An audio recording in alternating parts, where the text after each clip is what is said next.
Magandang araw po, Doc Edhan. Ang aking pong i-interviewin ay ang aking asawa na si Mr. Paul Giniel Magwili na isang Philippine Army. Ibabahagi niya po ang kanyang karanasan sa paggamit ng wikang Pilipino sa kanilang trabaho. Gaano kadalas mong ginagamit ang wikang Pilipino sa iyong trabaho? Permanente kong ginagamit ang wika o salitang Pilipino sa pang-araw-araw kong trabaho. Paano mo ginagamit ang wikang Pilipino sa iyong trabaho?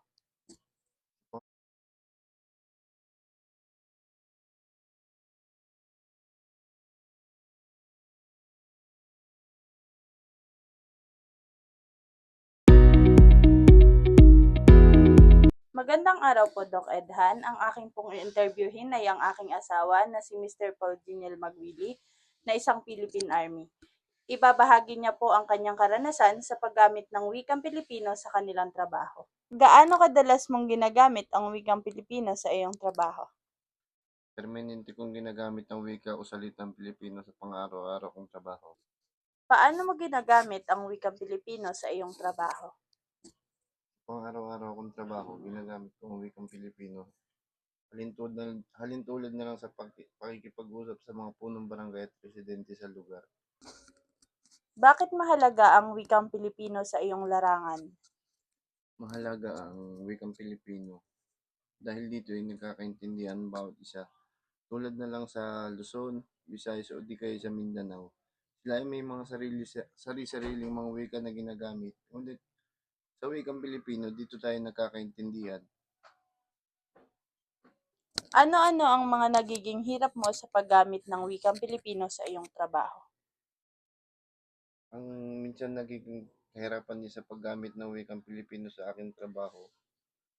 Halintulad na lang pag may nakasalimuha kaming ibang lingwahe tulad ng Bisaya, Ilocano, o iba pa.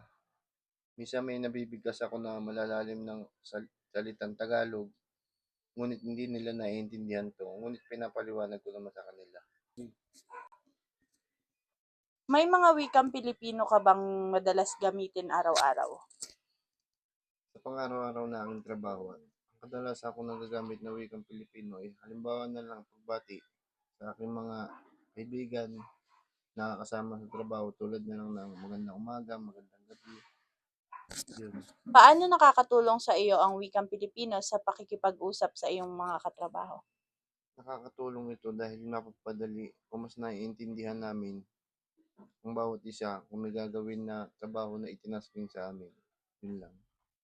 Dapat bang mas gamitin ang salitang Pilipino sa iyong larangan? Bakit?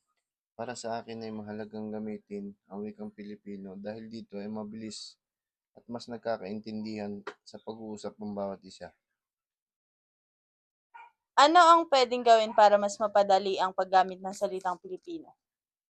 Sa aking palagay, sa tahanan pa lang ay dapat pinag-uukulan na ng pansin ng mga magulang na gamitin ang salitang Pilipino upang mahasa ang mga bawat kabataan at maging sa paaralan ay magkaroon ng subject na naglalayo na maintindihan ang wikang Pilipino ng mga kabataan. Nagkakaroon ba ng kalituhan sa teknikal na usapan gamit ang Pilipino? Paano ito naaayos? Minsan nagkakaroon ng hindi pagkakaunawaan sa wikang Pilipino. Halintulad na lang ng isa ay likas na sa kanya ang pagsasalita o normal na ang pagsasalita ng wikang Pilipino. At ang isa naman ay kinalakihan niya na may sarili silang lingwahe na pangalawang salita lang ang wikang Pilipino. Kung kahit minsan hindi sila nagkakaintindihan, ngunit ito'y maayos naman sa mainahon na pagpapaliwanag sa bawat isa. Magbigay ng halimbawa kung paano nakakatulong ang wikang Pilipino sa pag-unawa o pagresolba ng problema. Makakatulong ang wikang Pilipino upang maresolba ang mga problema. Halimbawa na lang sa trabaho, ang karamihan ng tauhan ay nakakaintindi ng wika na ito kung kaya't mas naiintindihan nila at napapabilis ang trabaho. At dito na po natatapos ang aking interview. Maraming salamat, Mr. Foginiel. Salamat din po.